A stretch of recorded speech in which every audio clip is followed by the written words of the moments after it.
കോഴിക്കോട് താമരശ്ശേരി ചുങ്കത്തെ സ്വകാര്യ മത്സ്യ മാർക്കറ്റിൽ സംഘർഷം. ഉടമകൾ തമ്മിലുള്ള തർക്കമാണ് സംഘർഷത്തിലെത്തിയത്. രണ്ടുപേരെ പോലീസ് അറസ്റ്റ് ചെയ്തു. ഗുണ്ടകളാണ് ഇവിടെ വന്ന് ഈ പ്രശ്നങ്ങളൊക്കെ ഉണ്ടാക്കിയത്.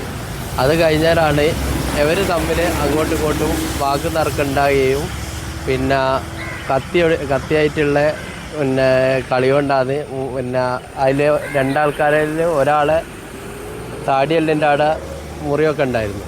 പിന്നെ അവൻ വന്നിട്ട് ഇവിടുന്ന് വീണ്ടും പ്രശ്നങ്ങൾ ഉണ്ടാക്കി. ഇവിടുന്ന് വരുന്ന ആൾക്കാരോടൊക്കെ സലാം മുഹമ്മദ് വിവരങ്ങൾ നൽകും. സലാം, എന്താണ് സംഘർഷത്തിന് കാരണം?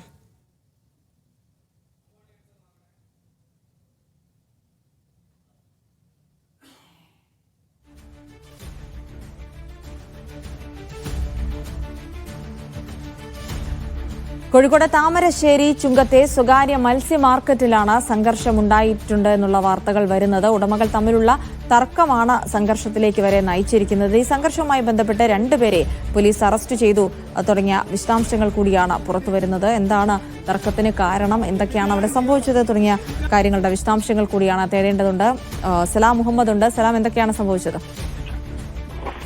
ദിൽസി, ഇന്നലെ വൈകിട്ട് 5:30 കൂടിയാണ് ആദ്യം ഒരു സംഘം, അതായത് ഈ ചുങ്കത്തെ മാർക്കറ്റിലെത്തുന്നത്. താമരശ്ശേരി ചുങ്കത്തെ സ്വകാര്യ ഫിഷ് മാർക്കറ്റിലാണ് ഈ സംഘർഷം ഉണ്ടായത്. ഈ മാർക്കറ്റിലേക്കുള്ള വഴിയിൽ JCB ഉപയോഗിച്ചുകൊണ്ട് കുഴിക്കാൻ ശ്രമിച്ചു. അതിന് പിന്നാലെ നാട്ടുകാർ, അതായത് ഈ മാർക്കറ്റിൽ ജോലി ചെയ്യുന്ന തൊഴിലാളികളടക്കം ഇവരെ തടഞ്ഞു. പിന്നീട് 9 മണിയോടുകൂടി ഇവർ മദ്യപിച്ചെത്തി വീണ്ടും ബഹളമുണ്ടാക്കിയെന്നാണ് നാട്ടുകാർ പറയുന്നത്. ഇതേ തുടർന്ന് ഈ നാട്ടുകാർ പേടിച്ചിരണ്ട നാട്ടുകാർ പിന്നീട് പോലീസിനെ വിവരമറിയിക്കുകയായിരുന്നു. പോലീസ് സ്ഥലത്തെത്തിയിട്ട് പിന്നീട് ഈ സംഭവത്തിൽ പങ്കെടുത്ത രണ്ടുപേരെ അറസ്റ്റ് ചെയ്തിട്ടുണ്ട്. ഇവർ നിരവധി ക്രിമിനൽ കേസുകളിൽ പ്രതിയായിട്ടുള്ളവരാണെന്നാണ് പോലീസ് പറയുന്നത്. ഈ കണ്ണൂർ സ്വദേശിയായിട്ടുള്ള ദിജിൽ ഡേവിഡ്, അതുപോലെ മെക്കാവ് സ്വദേശിയായ ആൽബി ബേബി എന്ന് പറയുന്ന രണ്ടുപേരെയാണ് പോലീസ് കസ്റ്റഡിയിൽ എടുത്തിട്ടുള്ളത്. ഇവർ മദ്യപിച്ച് വേളമുണ്ടാക്കിയതിനും സംഘർഷം ഉണ്ടാക്കിയതിനും പോലീസ് ഇവർക്കെതിരെ കേസെടുത്തിട്ടുണ്ട്.